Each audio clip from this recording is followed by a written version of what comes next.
Hello, it is Sunday, the 8th of January 2023. Some people should not be left home alone with knives because, well, they could do something really, really dangerous. Like, I don't know, open a box of laser discs.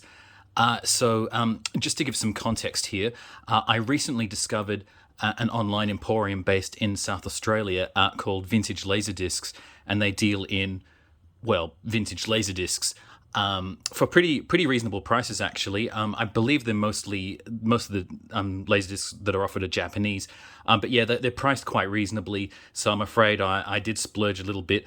I got several boxes of laserdiscs from Vintage Laserdiscs. I'm pretty sure most, if not all of them, are films that I have actually seen. But again, this is a couple of months ago, so I've kind of forgotten exactly what I paid for. So I'm going to I'm going to open one of these boxes and have a look at some of what I bought. Right, so here we have a Japanese Laserdisc release of The Towering Inferno. This is the 1974 film. This is a Laserdisc from 1988, bearing the distinctive uniform sleeve design that Warner home video releases had back then. Still got the OB strip you can see in the left-hand corner there. So The Towering Inferno. This is the Irwin Allen production. So the 1970s was a pretty big year for the disaster movie genre. There was all the airport films, the Poseidon Adventure, Towering Inferno. Then there was Earthquake, Flood, and then the genre started to it started to get increasingly more ridiculous with things like Beyond the Poseidon Adventure, When Time Ran Out, The Swarm, and then I think it was a combination of things. The airplane movies kind of spoofing the genre, and then also things like the Lucas and Spielberg blockbusters coming in, sort of making disaster movies sort of look a bit old hat. So it kind of by the early 80s, the genre was pretty much dead. So The Towering Inferno, I sort of go back and forth between what my favorite 70s disaster movie is between the Poseidon Adventure and The Towering Inferno. I think I'd probably go for The Towering Inferno. I actually really enjoyed this film. I've seen it quite a few times. Several years ago, I was very lucky to see it on the big screen for the first time. So yeah, it's got a pretty, as can be expected for films like this, it's got an all-star cast. In this case, Steve McQueen, Paul Newman, William Holden, and Faye Dunaway. It's sort of interesting. Paul Newman and Steve McQueen had a bit of a rivalry going to this point. I think it was more, the rivalry sort of came more from Steve McQueen. This is the first and only film the two of them ever made together. Paul Newman plays the architect who designs this building, this fancy high-rise, which goes up in flames on its opening night, and Steve McQueen plays the fire chief who comes in to try and resolve the situation. There was an interesting thing in that I think Steve McQueen stipulated that he didn't want Paul Newman to have more dialogue than him. They had to have equal amount of dialogue. But the thing is, Steve McQueen's character doesn't really enter the picture until the disaster hits, which comes later on in the movie. So you have this very weird imbalance where Paul Newman sort of dominates the screen time for the first half of the film, and then once the disaster hits and the fire chief comes in, Steve McQueen kind of takes over, and Paul Newman doesn't really say or do a heck of a lot for the whole rest of the movie. It's sort of it does come across as very imbalanced. But anyway, so here we've got the nice gatefold. That's a really good looking release. It looks like it's in pristine condition. So this has got a lot of these people trapped in a building that goes up in flames, and it's got lots of celebrities in it who end up getting killed. The one performance I really like in this is Richard Chamberlain, who plays William Holden's scummy son-in-law, who's like an electrical contractor, and because of the cutbacks he made, that leads to faulty wiring, that leads to the whole disaster. So you might be able to tell this film actually had some influence on the Marge versus the Monorail episode of The Simpsons many years later. But yeah, so this is a good film. It's an enjoyable film. Amazingly enough, it was nominated for Best Picture in the Academy Awards. It was up against Chinatown, The Godfather Part 2, The Conversation. It's a very, very strange company because it was sort of a corny populist sort of film, but I like it. Now I want you to remember that no bastard ever won a war by dying for his country. He won it by making the other poor dumb bastard die for his country. Yeah, so here we have Patton, the 1970 20th Century Fox World War II movie starring George C. Scott as General George S. Patton, the U.S. Army general. Yeah, so this is a Fox Video Laserdisc from 1993, and it is a Japanese release. So Patton, yeah, again, this is another gatefold that looks pretty good. Yeah, Patton is a movie that I quite like. It's sort of it's interesting. I'm not really sure that it holds up as anything other than just like a showcase for like a one man performance. I mean, this would actually, it's almost like a one man show that's been, rendered as a 3 hour multi-million dollar war film, because really George C. Scott dominates this. Like, and when Patton, the movie is either every scene has either got Patton in it, or it just cuts to other characters like just talking about Patton. It's just basically the whole movie is just a monument to Patton, which is fair enough. He's a pretty colorful guy. Carl Malden has the other role of significance as General Omar Bradley. In fact, the film is based on Bradley's war memoirs. So George C. Scott won an Academy Award for Best Actor for this. He rather famously didn't show up to accept the award.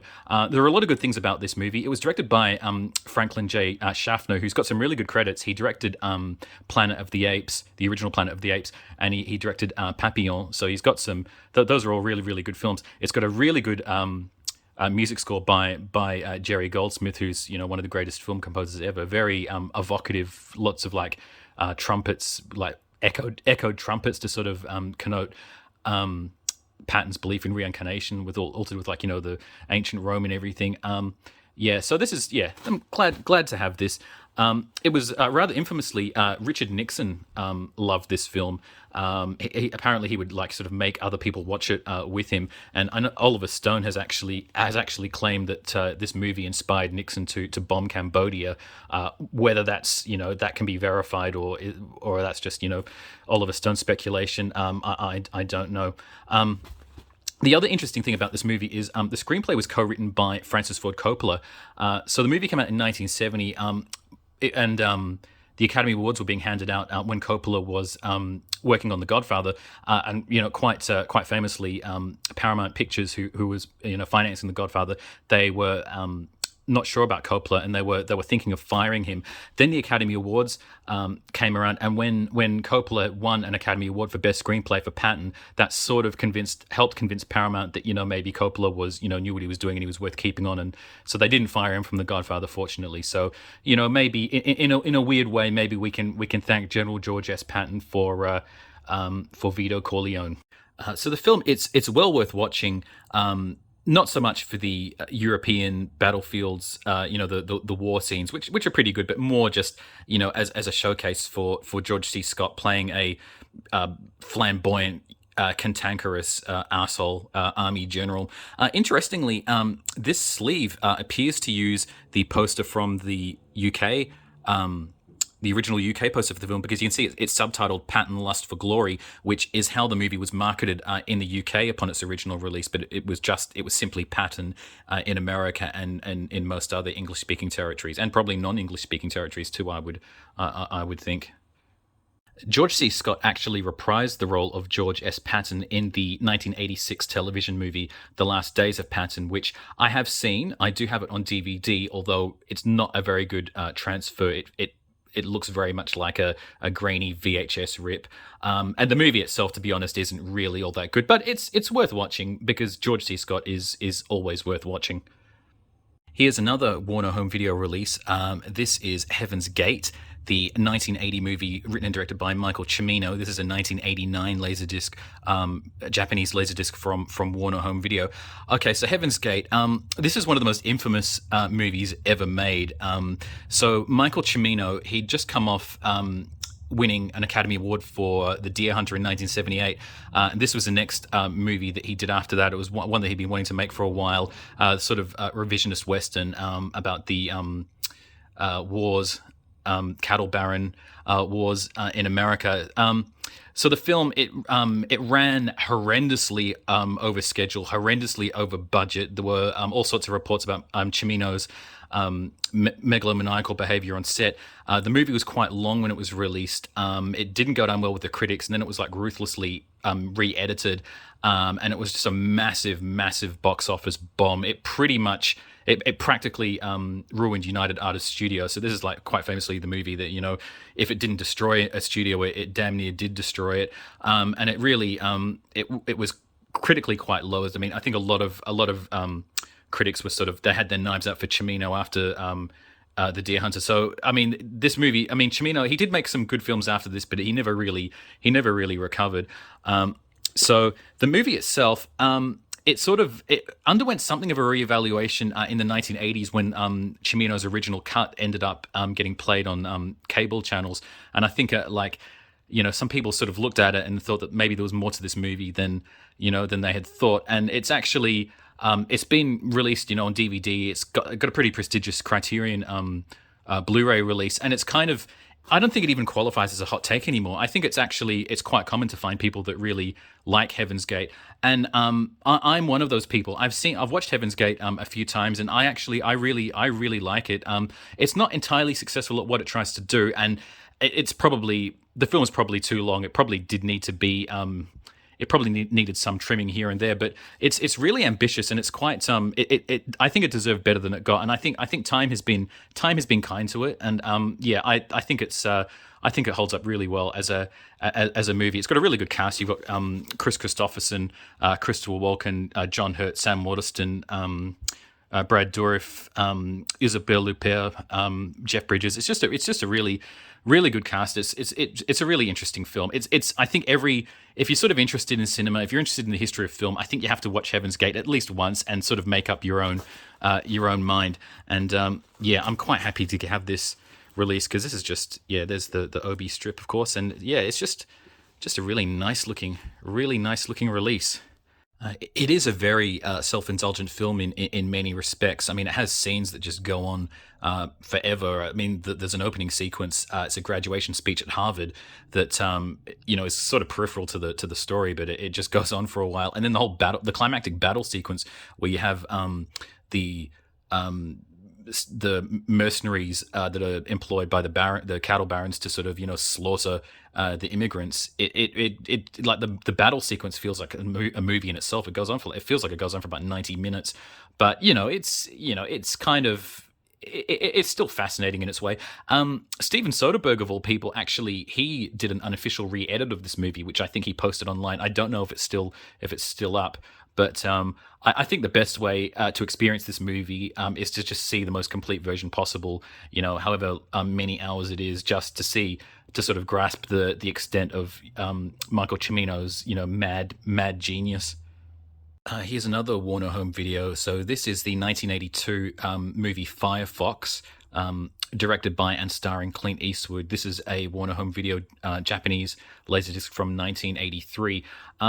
So Firefox, it's interesting. I saw this film actually relatively recently. I was watching I was catching up on a bunch of Clint Eastwood films that for whatever reason I'd never actually watched before, and Firefox was one of them. It's an interesting film. So it's a weirdly schizophrenic sort of film.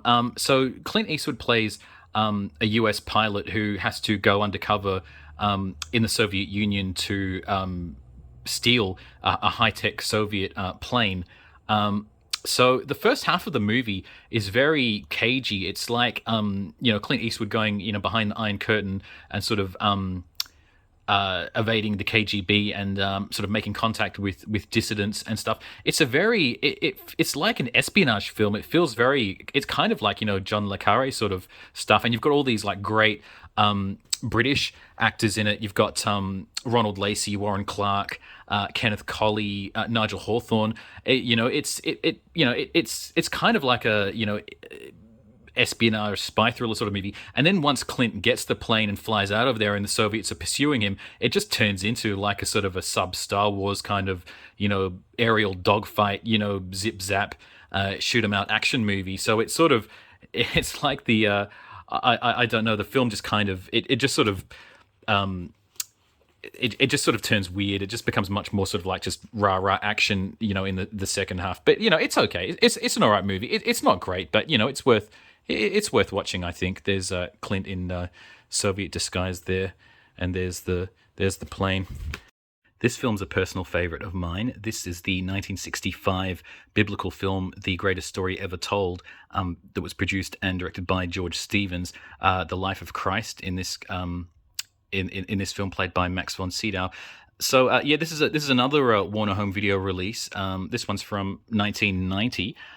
So yeah, the film itself, it's a film that, I mean, it's got an all star cast. It's like there's too many people for me to list them. It's kind of the movie. It was sort of critically slated when it was released, and it's one of those movies where I can't really disagree with most of the criticisms it gets, but I like it anyway. I sort of sentimentally, I like this film because I saw it as a kid. I taped it off TV back in 1989, so it's just one of those movies that I just had on video and I just watched a lot of the time. So there are several cuts of the film. This is the 199-minute version, which I think is the standard version of the film. So not quite as long as Heaven's Gate. I think Heaven's Gate was 219 minutes. This is only 199, but it's still quite long. So Stevens, this was filmed mostly in Utah. Substituting for the Holy Land. Yeah, it's interesting, this film, in some respects, because it's actually very different to most other biblical movies of the time. Like, you had other movies, like you have the likes of Ben-Hur, Quo Vadis, King of Kings, The Robe, and they're all very sort of like very vivid, lush, technicolor sorts of movies, and this movie's it looks quite different just on a visual level. It's got a very muted color palette. It's lots of like grays and sort of light browns and beige and everything. It has much more of it sort of has more of a weird theatrical look, and the film actually has a very. I know Martin Scorsese criticized this film for having a sort of a antiseptic, hermetically sealed holiness to it. He was talking about biblical movies in the context of when he made his own The Last Temptation of Christ, which I do agree with. But it's just, the film just has kind of a weird feel, like sort of a kind of a ghostly atmosphere at times, with sorts of like disembodied voices and things. It's sort of, I think it's probably more interesting than its reputation would have.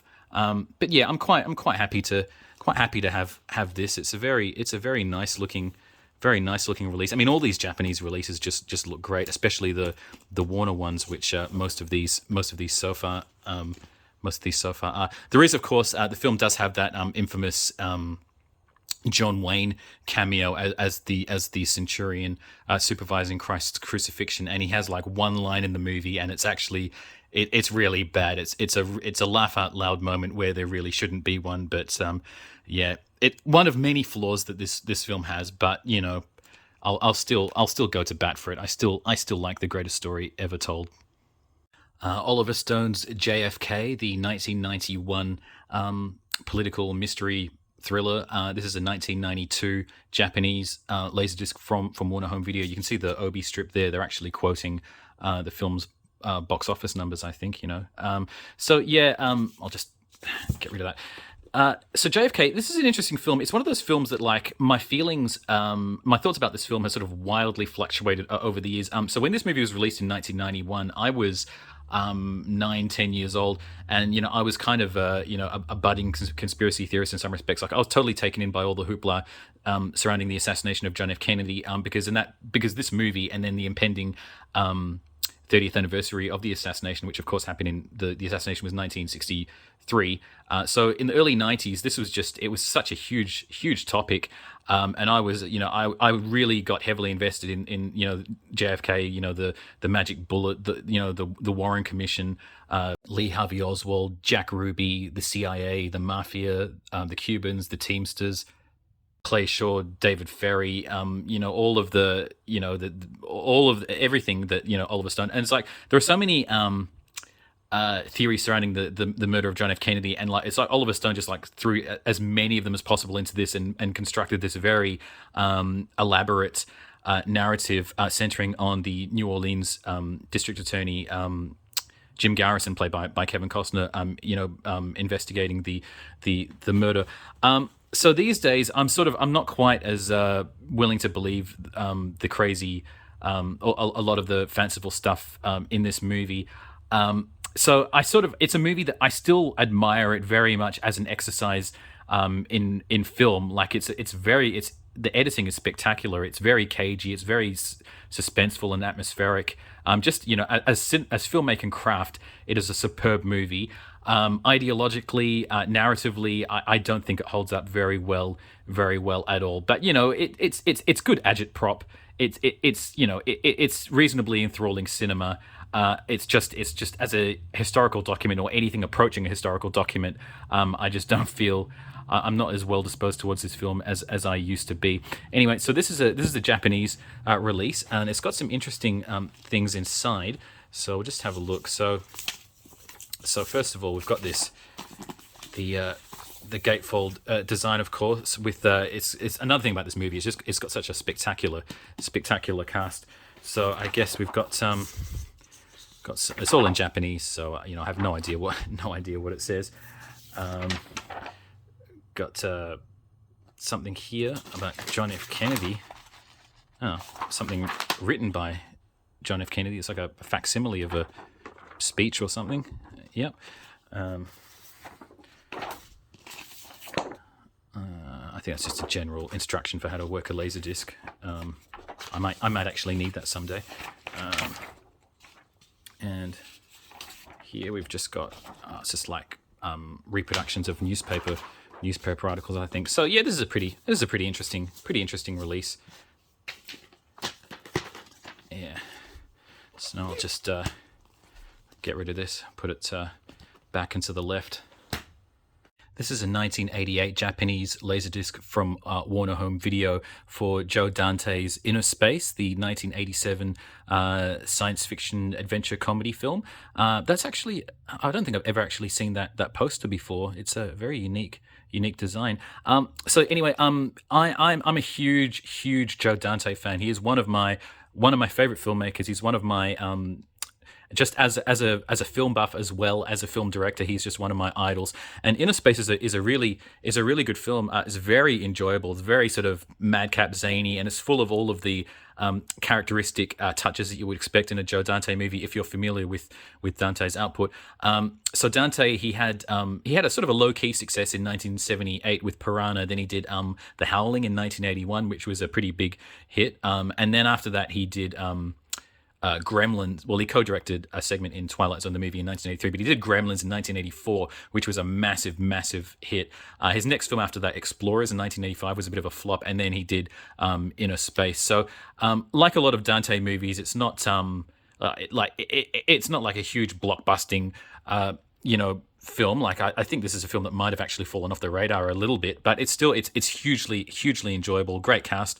You've got Dennis Quaid, Martin Short, Meg Ryan, and then you've got all these guys that just turn up in a lot of Joe Dante movies, like these really reliable, hilarious character actors like Kevin McCarthy, Robert Picardo, Dick Miller, those sorts of guys.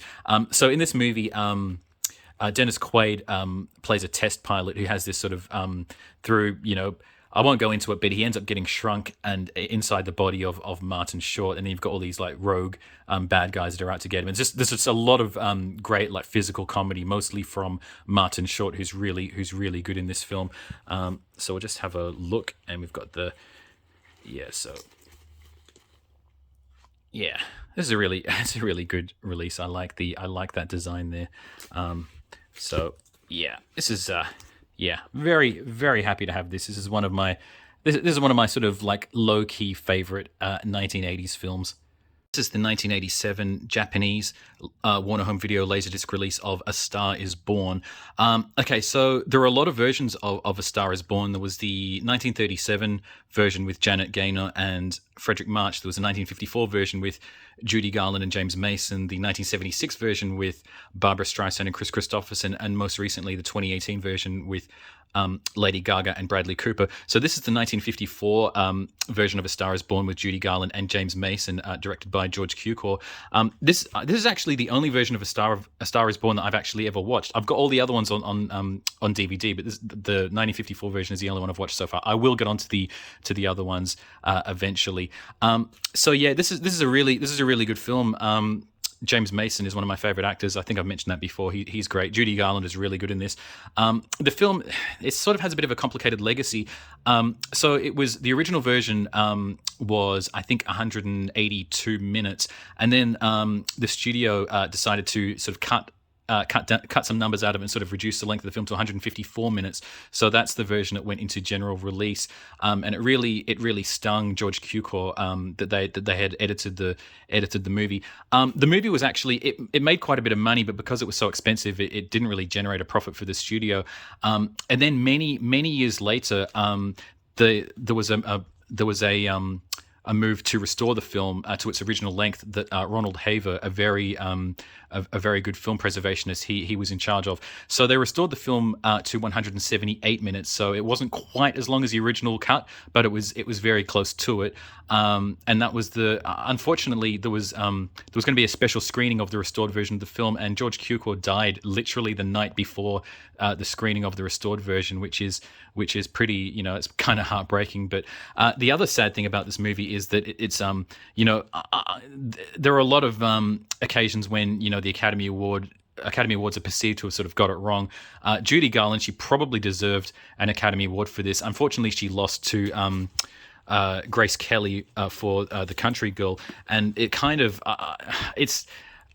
I sort of think that things could have been so different if Judy Garland had won an Oscar for this. Who knows what it might have done for her career and what could have happened. Maybe the personal and professional turmoil that she suffered might have been abated. Maybe we wouldn't have lost her quite as early as we did. But who knows? In any case, devoid of all that context, it's still a really good movie. A Star Is Born, this version. I will watch all the other versions too, for comparison's sake. But they're gonna have to be really, really good to sort of topple this one, because this is a really good film. As a sort of a tragic love story about two people whose careers are sort of going in opposite trajectories.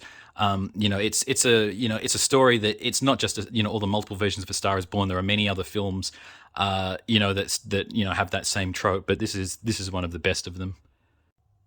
So that's it for now, but unfortunately there will be plenty more.